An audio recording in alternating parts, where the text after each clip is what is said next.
You are on HOA rejected. The plow ridge was her excuse, and my problem. You are going to shovel while the tow driver watches, or the tow happens. Kimberly Nelson stood 3 feet from me in the glow of my headlamp at 6 in the morning, her breath fogging the freezing air, and she was not asking. The tow truck idled behind her with its amber lights strobing across the snowbank I had spent 2 hours building the night before. She jabbed her clipboard toward the curb cut. The snow pile was blocking access, she said. Emergency vehicle access. She had already called the tow company, and they were waiting on my decision. I looked past her at the driver leaning against his door, arms crossed, bored expression. The curb cut was clear. I had shoveled it twice. The pile was 6 feet to the side, exactly where the city plow had shoved it when it came through at 4 in the morning. Kimberly did not care. She tapped the clipboard. Copper Canyon Landing Association rules, she said. Winter compliance. Violation notice already filed. I had 30 minutes to widen the path, or my car got hooked. I work nights as a restaurant manager, and I had just gotten home an hour earlier. My dad was staying with me while he recovered from a fall, and the stress of the HOA nonsense was making everything harder. I did not have the energy for this. I asked her what path she was talking about. She pointed at the snowbank. That pile is encroaching on the pedestrian zone, she said. The elderly residents need 18 inches minimum clearance. I looked at the curb. There was no pedestrian zone. It was a residential street. The sidewalk was on the other side. She smiled. You think this is petty. I think this is my purpose. She said it like a mantra. I recognized the tone. Kimberly was the HOA records custodian, which meant she controlled every document request and charged for copies like she was selling gold. She had been gunning for me since December when I put a snowman in my front yard, and she claimed it violated the seasonal display policy. The tow driver cleared his throat. Lady, he said, I got 4 more calls. You want this done or not? Kimberly turned and gave him a look that could have frozen the slush. She turned back to me. I am escalating this to an emergency compliance hearing unless you widen the path right now. I asked her when the hearing was. She checked her clipboard. This afternoon. 2 o'clock. Mandatory attendance or automatic fine escalation. I laughed. It was either that or lose it completely. She wrote something on her clipboard. Keep arguing. You are making my case for me. That was the second time I had heard that line from her. The first time was 3 weeks ago, when she showed up at my door with a tape measure and accused me of leaving my trash bins out 20 minutes past collection window. I had learned then that Kimberly did not bluff. She followed through, every time. I told the tow driver to hold on. I went inside and grabbed my phone. My dad was asleep upstairs and I did not want to wake him. I took 3 photos of the curb cut from different angles. Clear path. No obstruction. Then I took photos of the snowbank with my tape measure showing the distance from the curb. 6 feet, 4 inches. I came back outside. Kimberly was talking to the driver, showing him her clipboard. I held up my phone. I said I had documentation. She did not even look. Documentation means nothing if you do not comply with the process, she said. The process requires pre-approval for any snow displacement that alters drainage or access corridors. I asked her what process. She flipped a page on her clipboard. Winter emergency procedures, updated last month. Board vote. I asked her if I could see the vote record. She smiled. Records requests require a written application and a processing fee. 5 business days minimum. The hearing is in 8 hours. The tow driver looked at his watch. I told Kimberly I would move the snow. She nodded. 30 minutes, she said. I want photographic proof sent to my email with timestamp metadata. Then she turned and walked to her golf cart. It had tire chains. The golf cart was her signature move. The Copper Canyon Landing Association used it for compliance patrols, and Kimberly drove it like she owned the streets. The cart had a light bar on top and a decal on the side that said HOA official vehicle. She climbed in and sat there watching me. The tow driver got back in his truck. He did not leave. He just sat there with the engine running. I went to my garage and got the shovel. My back was already killing me from the first round of shoveling. I started moving snow. The pile was wet and heavy. It took me 20 minutes to shift it another 3 feet down the curb. Kimberly sat in her golf cart the entire time, clipboard on her lap, writing notes. When I finished, I took more photos and sent them to her email. She checked her phone, nodded, and drove off without a word. The tow driver gave me a little salute and pulled away. I stood there in the freezing morning with my shovel, watching the golf cart chains crunching through the slush, and I knew this was not over. Kimberly had a pattern. She escalated until you broke, or until she got her fine money. I was not going to break. I went inside and made coffee. My dad came downstairs around 7:30. He looked tired. He asked me what all the noise was. I told him it was just the plow. He sat down at the kitchen table, and I poured him a cup. He asked me if the HOA was bothering me again. I said it was handled. He gave me a look. He knew I was lying. He had lived in an HOA neighborhood once, and he hated it. He told me not to let them push me around. I said I would not, but I was already thinking about the hearing. 2 o'clock. Mandatory. I had no idea what Kimberly was planning, but I knew she had something.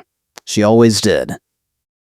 I called my friend Luis around 9. Luis worked as a property manager for a commercial real estate firm, and he knew HOA procedure inside and out. I told him what happened.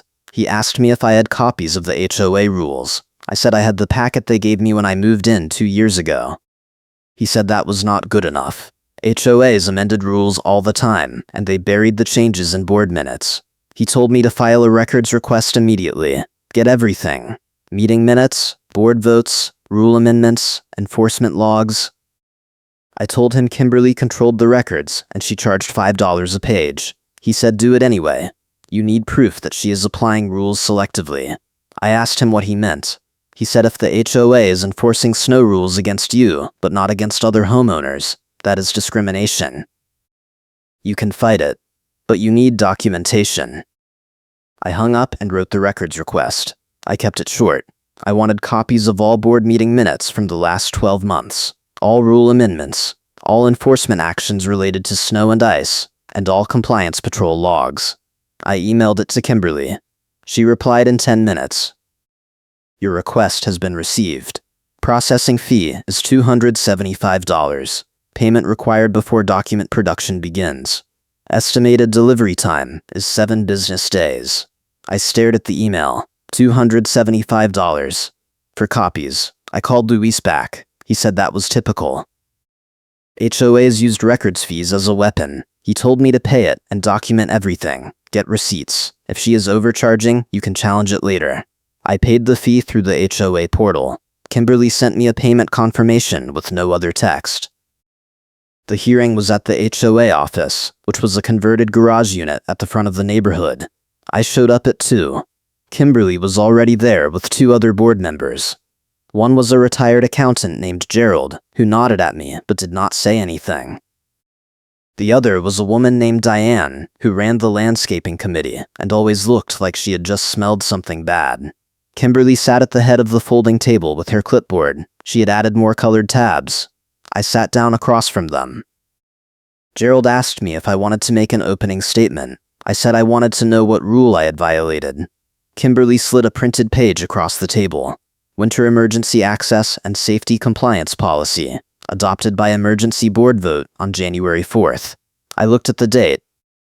January 4th was 6 days ago. She was enforcing a rule that was less than a week old. I read the policy. It was 2 pages of dense text about snow removal, curb clearance, drainage corridors, and emergency vehicle access. Buried in the middle was a clause about displaced snow.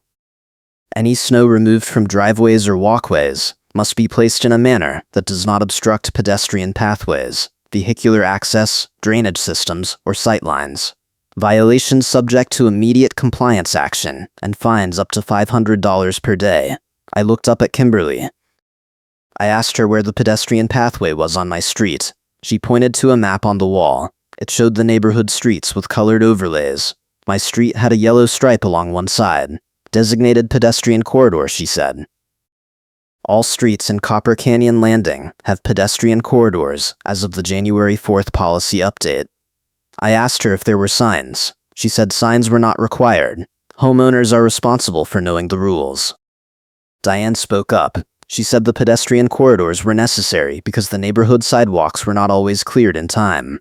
Residents needed alternate walking routes. I asked her if anyone actually walked in the street. She said that was not the point. The point was access. I asked her if she had ever seen anyone walk in the pedestrian corridor on my street. She looked at Kimberly. Kimberly said the question was irrelevant. The rule existed and I had violated it. Gerald cleared his throat. He asked me if I had moved the snow after the initial notice. I said yes. He asked if I had photographic proof. I pulled out my phone and showed him the photos. He looked at them and nodded. He asked Kimberly if the current placement was compliant. She said it was marginal. She wanted to see continued monitoring. I asked her what continued monitoring meant. She said the HOA would conduct daily compliance patrols during snow season. Any new violations would result in escalated fines.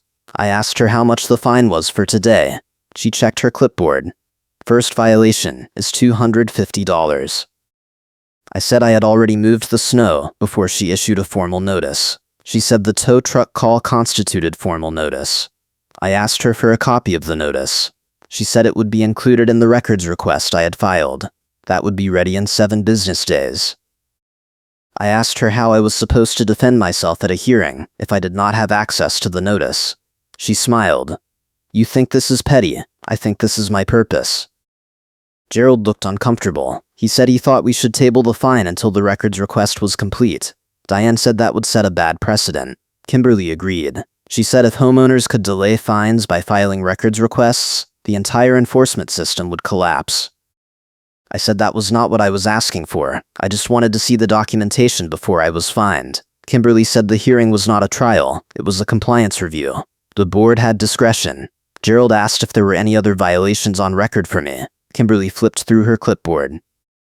She said I had one prior violation for the seasonal display issue in December. I had paid that fine. She said there was also an open complaint about my trash bins, but that was under investigation.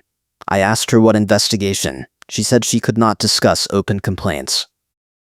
The hearing lasted another 20 minutes. Diane kept bringing up hypothetical scenarios about emergency vehicles and elderly residents. Gerald asked procedural questions that Kimberly deflected. In the end, they voted. Diane and Kimberly voted to uphold the $250 fine. Gerald abstained. I asked him why he abstained. He said he was not comfortable voting without seeing the full documentation. Kimberly said the vote stood 2-0.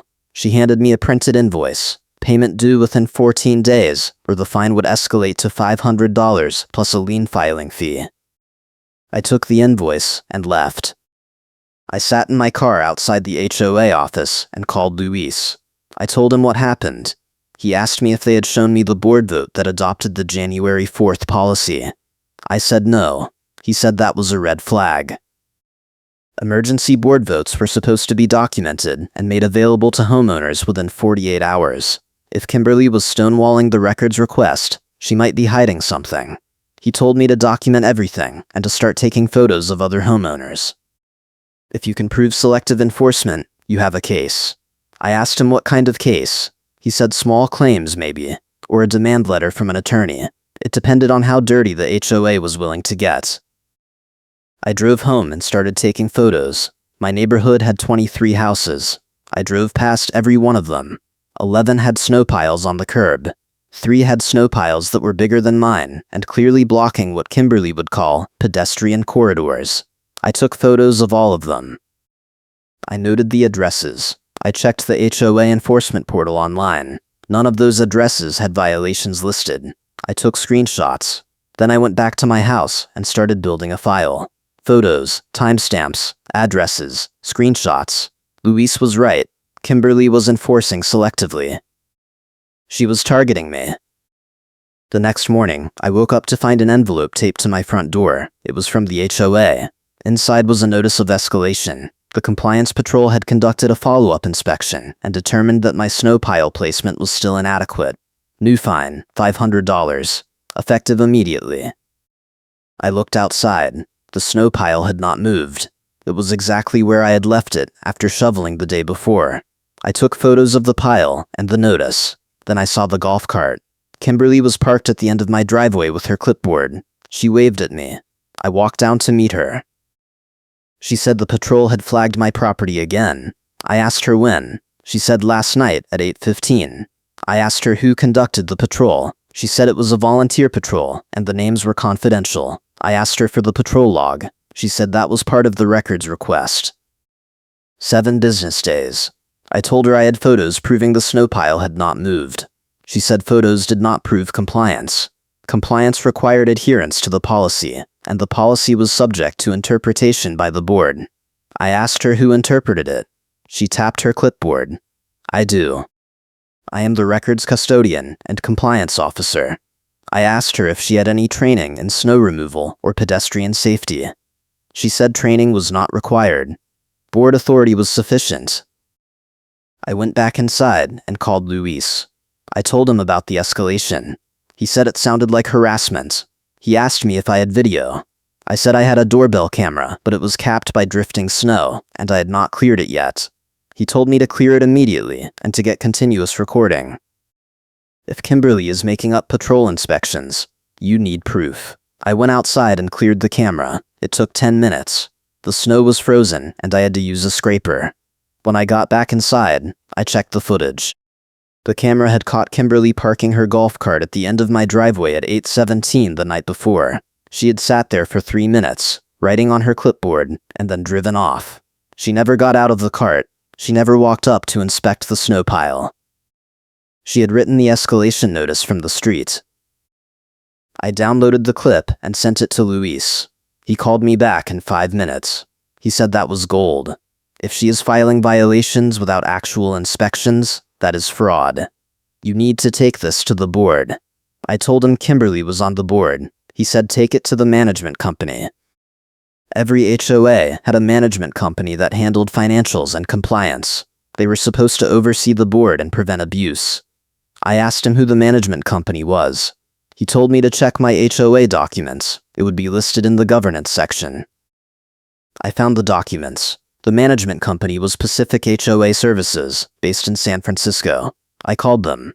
The receptionist transferred me to an account manager named Rachel. I told her I was a homeowner at Copper Canyon Landing, and I needed to file a complaint. She asked me what kind of complaint. I said selective enforcement and fraudulent violation notices. She said she would need documentation. I said I had photos, video, and payment records. She said to email everything to her, and she would review it. I asked her how long it would take. She said 2 to 3 weeks. I told her I had fines escalating daily. She said the HOA had authority to enforce during the review period. If the complaint was upheld, the fines would be refunded. If not, they stood. I asked her what happened if the HOA retaliated. She said retaliation was prohibited under California law, and I could file a separate complaint. I thanked her and hung up. 2 days later, the plow came through again. It was a Friday morning, and I was home. I heard the scraping at 4:30 and got up to watch. The plow shoved a new wall of snow onto the curb in front of my house. It was massive, easily 7 feet tall and 10 feet long. I went outside and took photos. Then I saw the problem. The new snowbank was blocking the storm drain. Water was pooling in the street. If it froze, it would be black ice. I had to move the snow or someone could get hurt. But if I moved the snow, Kimberly would say I was violating the pedestrian corridor rule again. I was stuck. I called the city public works department. I asked them if they could send someone to clear the storm drain. The woman on the phone said they would add it to the list, but it might be a few days. They were backed up from the storm. I told her it was a safety hazard. She said she understood, but there were dozens of blocked drains across Santa Rosa. They were prioritizing main roads. I asked her if homeowners were allowed to clear the drains themselves. She said yes, but we had to be careful not to push snow into the roadway. I thanked her and hung up. Then I went outside and started shoveling. I moved the snow away from the drain and piled it further down the curb. It took an hour. My back was screaming. When I finished, I took photos and sent them to Luis with a note. Cleared storm drain. Kimberly is going to crucify me for this. She showed up an hour later. She parked the golf cart in front of my house and got out with her clipboard. She walked up to the snow pile and took photos. Then she walked over to me. I was standing on my front step. She said I had violated the policy again. I said I was clearing a blocked storm drain. She said that was not my responsibility. I said it was a safety hazard. She said safety was the HOA's responsibility, not mine. I asked her if the HOA was going to clear the drain. She said they would evaluate it. I asked her when. She said that was not my concern. She handed me another notice. Fine, $750. Cumulative total, $1,500. Payment due in 10 days or lien proceedings would begin. I did not say anything. I took the notice and went inside. I was done being polite. I sat down at my kitchen table and opened my laptop. I pulled up the photos I had taken of the other homeowners with snow piles. I pulled up the HOA enforcement portal screenshots showing no violations. I pulled up the doorbell camera clip of Kimberly filing a violation without inspecting. I pulled up the payment confirmations showing I had been charged for records that were never delivered. I pulled up the invoice showing Kimberly had charged $275 for a records request that should have cost maybe $50. I organized everything into a folder. Then I wrote an email to every homeowner in the neighborhood. I got the email list from the HOA directory. The email was short. Subject line: HOA snow enforcement. Selective and fraudulent.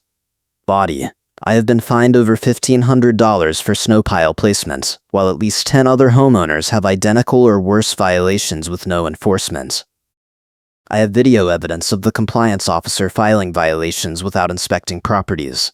I have payment records showing overcharges for document requests. If you have been targeted by selective enforcement, or if you want to see the evidence, reply to this email. I attached a PDF with all my documentation. Then I hit send. I got 17 replies in the first hour. 12 were from people who said they had been targeted by Kimberly for other violations. 3 were from people who said they had seen her driving the golf cart at night with a flashlight and writing down addresses. 2 were from people who said they were on my side but did not want to get involved. 1 was from Diane. She said I was out of line, and she was forwarding my email to the board. I did not care. The email had done its job. People were talking. The next morning, I got a call from Gerald.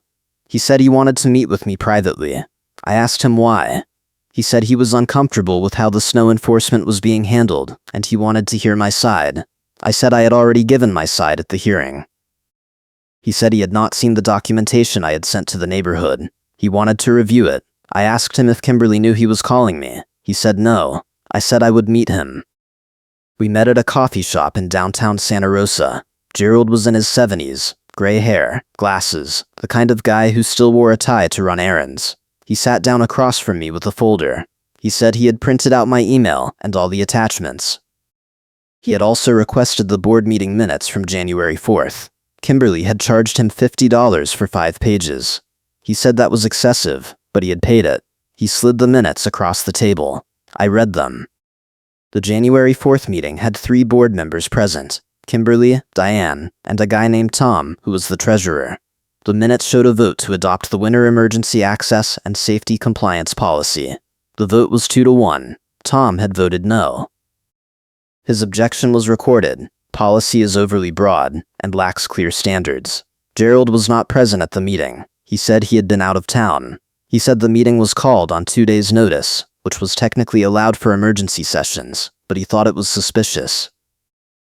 I asked Gerald if he had seen the policy before it was voted on. He said no. He said Kimberly had drafted it and presented it at the meeting. There was no discussion period. Diane seconded the motion, and they voted immediately. I asked him if that was normal. He said no. Most policy changes went through a review period where homeowners could comment. This one was pushed through as an emergency measure. I asked him what the emergency was. He flipped through the minutes. There was a line at the top. Emergency justification. Forecast of severe winter weather and increased risk to pedestrian safety. I looked at the date again. January 4th. I pulled up the weather history on my phone. January 4th had been clear and dry. No snow. No ice. The forecast that week had been mild. There was no emergency. Gerald saw my face. He said he had noticed the same thing. He said he had started reviewing other emergency votes from the past year.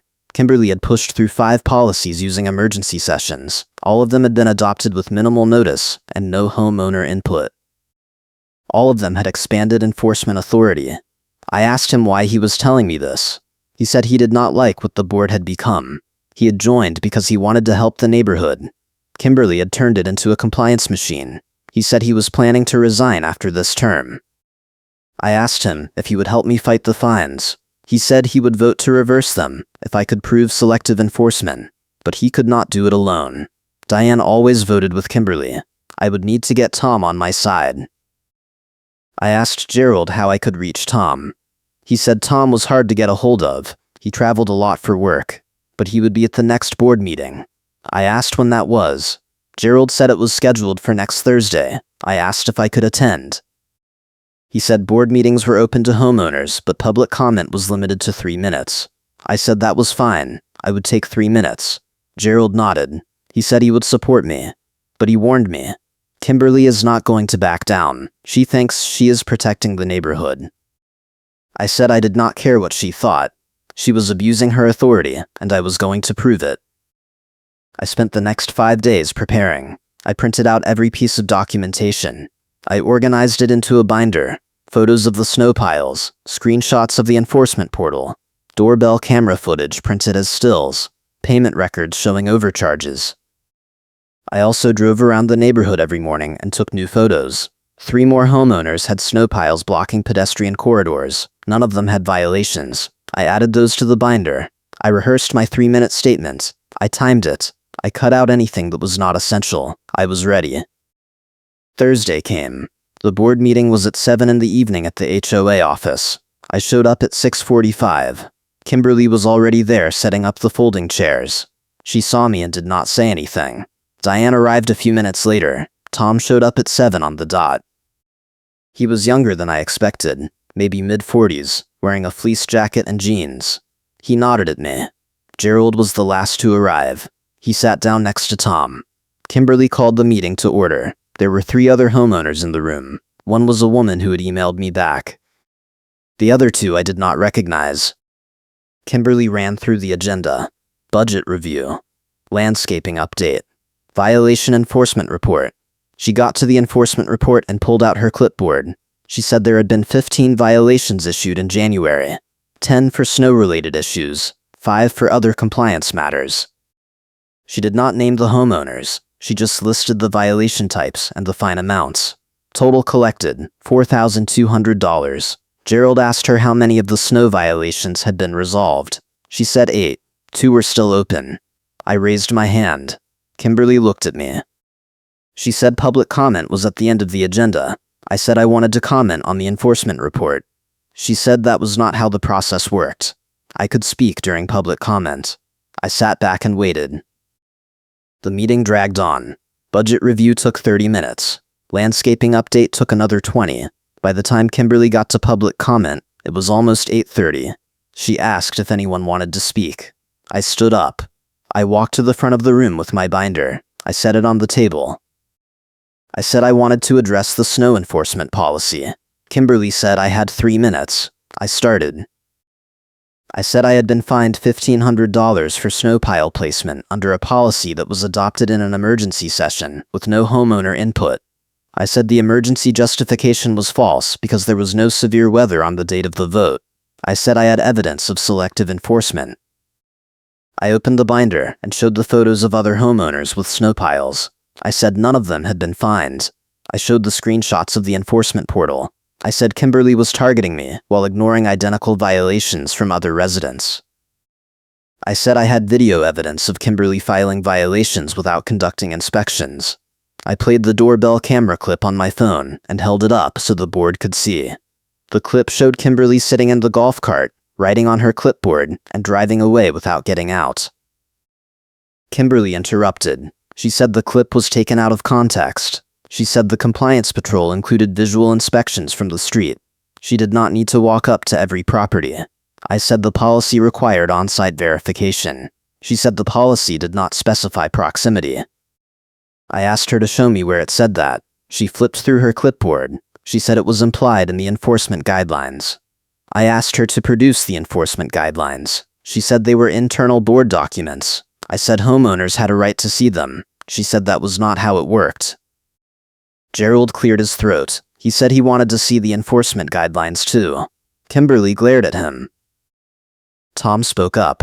He said he had voted against the January 4th policy because he thought it was too vague. He said he agreed with Gerald. If the enforcement guidelines were being used to issue fines, homeowners should be able to see them. Diane said that would undermine the board's authority. Tom said transparency was more important than authority.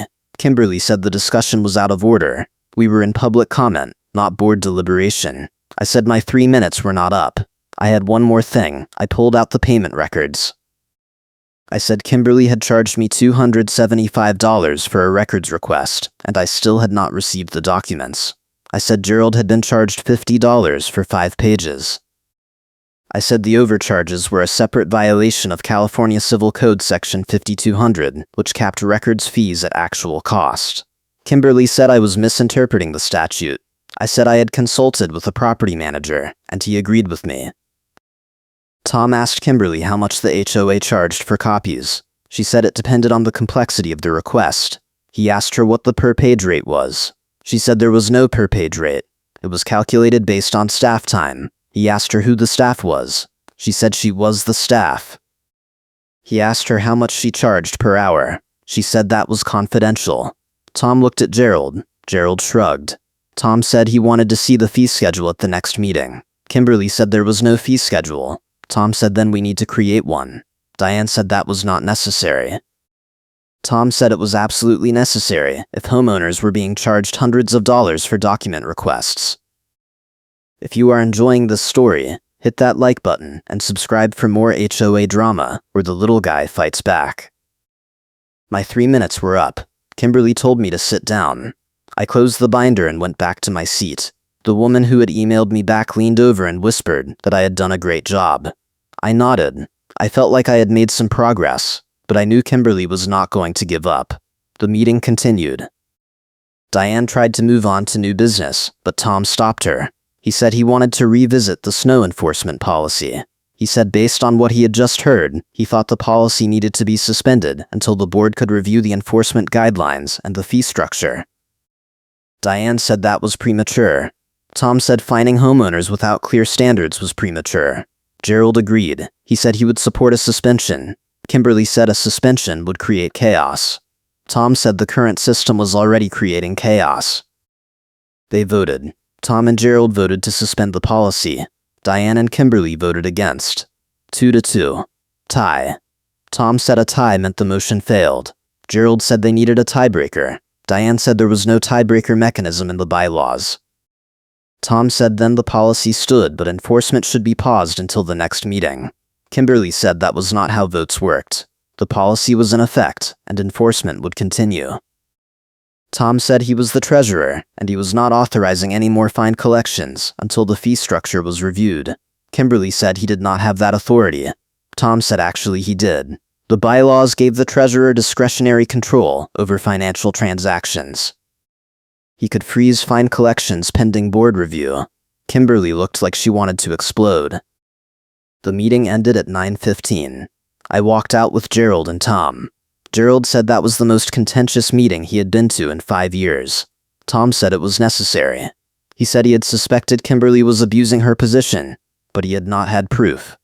My documentation had given him what he needed. He asked me if I was planning to take it further. I said I had filed a complaint with the management company. He said that was good. He also suggested I talk to an attorney. If Kimberly continued to retaliate, I might need legal leverage. I thanked him. He gave me his card and told me to call him if I needed anything. I drove home and called Luis. I told him what happened. He said it sounded like the board was splitting. That was good for me. If Tom and Gerald were willing to fight Kimberly, I had allies. He said the next step was to force the records request issue. If Kimberly had been overcharging for documents, that was a violation I could take to small claims court. I asked him how much I could recover. He said actual damages plus court costs, maybe $1,000. It was not a lot, but it would send a message. I said I would think about it. The next morning, I woke up to another envelope on my door. It was from Kimberly. Inside was a notice of frivolous small claims filing. She was suing me for defamation. She claimed my email to the neighborhood had damaged her reputation and caused her emotional distress. She was asking for $5,000 in damages plus attorney fees. The filing was dated 2 days earlier. She had filed it before the board meeting. I stood there in my driveway, staring at the notice. This was the escalation Luis had warned me about. Kimberly was trying to force me into a courthouse on a snow day. The hearing was scheduled for 3 weeks out. I would have to take time off work. I would have to prepare a defense. She was using the legal system as a weapon. I called Luis. He said it was a classic SLAPP suit, strategic lawsuit against public participation. It was designed to intimidate me into backing down. He said California had strong anti-SLAPP laws. I could file a motion to strike and potentially recover my attorney fees, but I would need a lawyer. He gave me the name of an attorney who specialized in HOA disputes. I called her. Her name was Monica. She said she had handled dozens of HOA cases, and she was familiar with Pacific HOA services. She said she could represent me, but her retainer was $3,000. I told her I would get back to her. I sat down at my kitchen table and did the math. I had already paid $275 for records I had not received. I had $1,500 in fines that were being contested. Kimberly was suing me for $5,000. If I hired Monica, I was looking at another $3,000 up front. I was in for almost $10,000, and I had not even gotten my records yet. I felt the weight of it. This was what Kimberly wanted. She wanted me to give up. She wanted me to pay the fines and shut up. I looked at the notice again. Then I looked at my binder. I had evidence. I had witnesses. I had allies on the board. I was not giving up. I called Monica back and hired her. She said the first step was to file the anti-SLAPP motion. She would draft it and file it within the week. She also said I should send a demand letter to the HOA management company. If Pacific HOA Services was aware of Kimberly's overcharges and selective enforcement, they could be held liable. She said the demand letter would put pressure on them to intervene. I agreed. She said she would draft that too. I gave her all my documentation. She said it was some of the best evidence she had seen in an HOA case. She said we had a strong position. 2 days later, the plow came through again. It was early Sunday morning. I heard the scraping and got up. The plow dumped another wall of snow on the curb. I went outside and took photos. Then I saw something. The plow had clipped the curb and left a chunk of asphalt in the snowbank. The curb was damaged. I took close-up photos. Then I called the city public works department. I left a voicemail reporting the damage. I also emailed the photos. I knew the damage was not my fault, but I also knew Kimberly would try to blame me for it. She showed up an hour later. She parked the golf cart and walked over to the curb. She took photos of the damage. Then she walked up to my front door and knocked. I opened the door.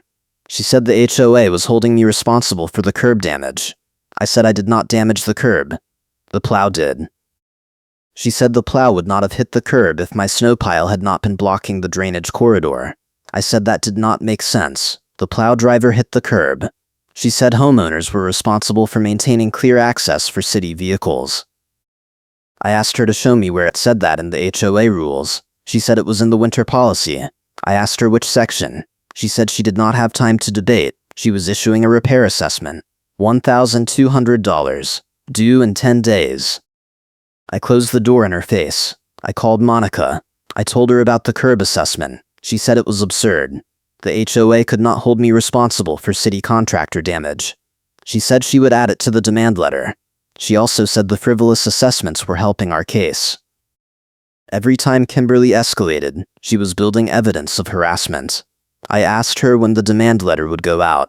She said by end of week. I thanked her and hung up. That afternoon, I got a call from Tom. He said he had received a call from Rachel at Pacific HOA Services. She had gotten the demand letter. She was requesting an emergency board meeting to review the enforcement actions. Tom said he had agreed to the meeting. It was scheduled for Tuesday evening. He said Kimberly was furious. She had accused him of going behind her back. He said he did not care. The HOA was facing potential liability, and he was not going to let it slide. He asked me if I would attend. I said yes. He said good. Bring everything. The emergency meeting was tense from the start. Rachel was there in person. She was a small woman in her 50s with a no-nonsense expression. She sat at the table with a laptop and a folder. She did not smile. Kimberly sat across from her with Diane. Tom and Gerald sat on one side. I sat in the back with my binder.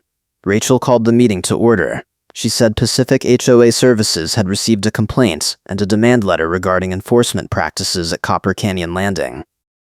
She said the complaint included allegations of selective enforcement, fraudulent violation notices, and excessive records fees. She said the management company had reviewed the documentation and found serious deficiencies. She pulled up a spreadsheet on her laptop. She said the HOA had issued 23 violations in the past year. 15 had been for properties on a specific list. She read the addresses. 10 of them were people who had emailed me back.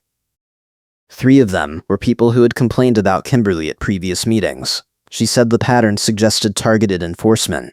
Kimberly interrupted. She said the violations were legitimate. Rachel held up a hand. She said she was not finished. She pulled up another document. She said the records fees charged by the HOA were 3 to 5 times higher than the industry standard. She said California law required fees to be calculated at actual cost, not as a revenue generator. Kimberly said the fees reflected staff time. Rachel said there was no documented staff time. There were no timesheets. There were no invoices. The fees appeared to be arbitrary. Diane tried to defend Kimberly. She said the board had discretion to set fees. Rachel said discretion did not mean unlimited authority. She said the management company was recommending immediate corrective action. She listed the steps. 1. Suspend all snow-related enforcement pending policy review.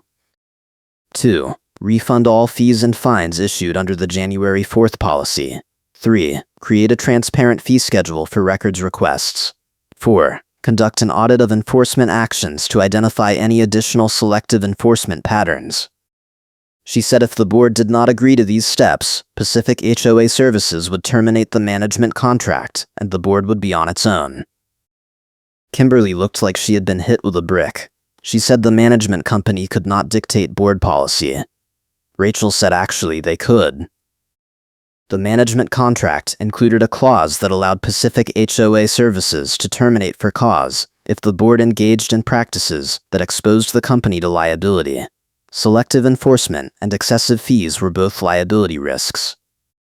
She said the board could vote to accept the corrective action plan, or she would recommend termination.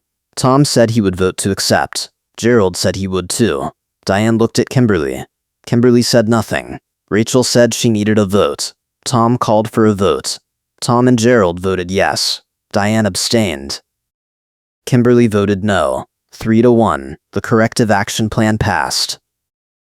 Rachel said she would send the refund amounts to the treasurer by end of week. She said homeowners would receive checks within 10 business days. She said the policy review would begin immediately, and homeowners would be invited to submit comments. She closed her laptop and stood up. She said she appreciated the board's cooperation. Then she left. Kimberly sat there staring at the table. Diane said she needed to leave. She got up and walked out. Tom and Gerald stayed. Tom said he wanted to talk to me. I walked up to the table. Tom said he was sorry for what I had been through. He said the board had failed in its oversight responsibility. He said he was going to push for Kimberly to be removed from the compliance officer role. Gerald agreed. He said the position had too much power and no accountability. I asked them what would happen to the small claims case. Tom said Kimberly had filed it personally, not on behalf of the HOA. It was separate. But he said Monica's anti-SLAPP motion would probably get it dismissed. I said I hoped so. Tom said he would testify if needed. He had seen the evidence, and he believed me. I thanked him. I left the meeting feeling lighter than I had in weeks. The corrective action plan was not everything I wanted, but it was a start. The fines would be refunded. The policy would be reviewed. Kimberly's authority had been checked. I drove home and called Luis. I told him what happened. He said it was a huge win. He said most HOA disputes did not end with the management company stepping in. I had gotten lucky. I said it did not feel like luck. It felt like I had fought for every inch. He laughed. He said that was fair. 3 weeks later, Monica called me. The anti-SLAPP motion had been granted. The judge had dismissed Kimberly's defamation case and ordered her to pay my attorney fees. The amount was $4,500. Monica said it was one of the cleanest wins she had seen. She said Kimberly's case had no merit, and the judge had been annoyed that it had been filed at all. I asked Monica what happened next. She said Kimberly had 30 days to pay. If she did not, we could file for collection. I said I would wait and see. A week after that, I received a check from the HOA. It was for $1,775. The memo line said refund, snow-related fines and fees. I deposited it. 2 days later, I received another check from Kimberly personally. $4,500. Attorney fees. I deposited that too. I felt like I had won, but I also felt exhausted. The fight had taken 2 months, and it had consumed every spare moment. My dad was still staying with me, and the stress had been hard on both of us. I was glad it was over. The HOA held a special meeting in March to finalize the new snow policy. The revised policy was 3 pages instead of 2, and it included clear definitions of pedestrian corridors, drainage systems, and emergency access. It also included a map showing where snow could and could not be placed. The policy was presented to homeowners for comment. 15 people showed up. Most of them thanked Tom and Gerald for fixing the mess. A few people asked questions about enforcement. Tom said the board was creating an appeals process so homeowners could challenge violations before fines were issued. Everyone seemed satisfied. The board voted to adopt the revised policy. It was unanimous. Kimberly was not present.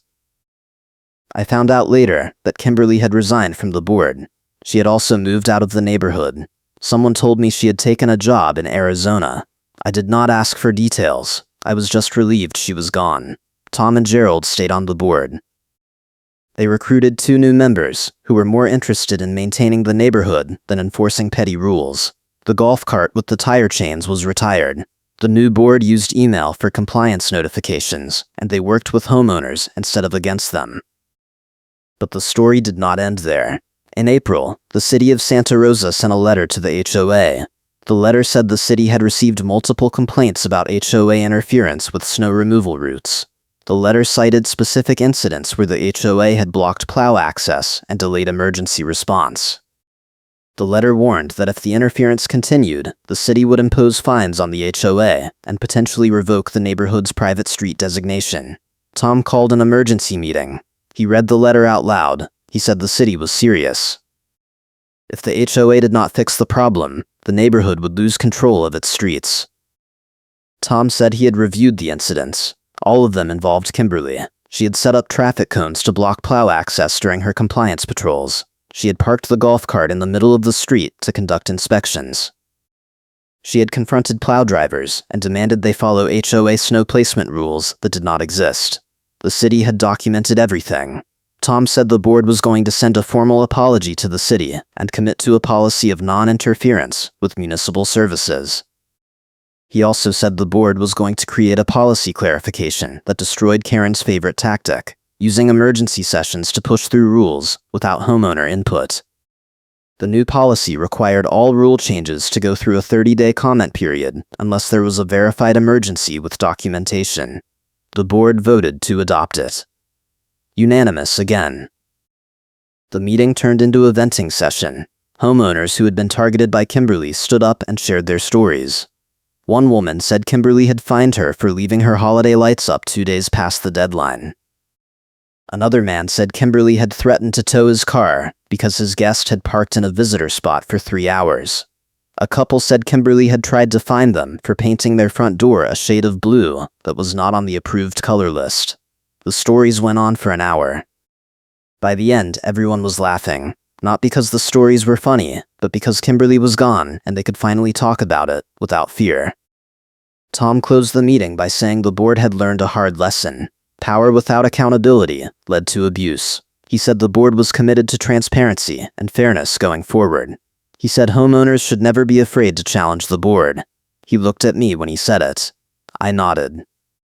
I had challenged the board and I had won, but it had cost me time, money, and stress. I hoped other homeowners would not have to go through what I went through. A month later, I was clearing my driveway after a late-season snow when a car pulled up. It was a contractor with the city logo on the door. He got out and introduced himself. He said he was the supervisor for the snow removal crew. He said he had heard about the HOA mess and he wanted to thank me. I asked him what for.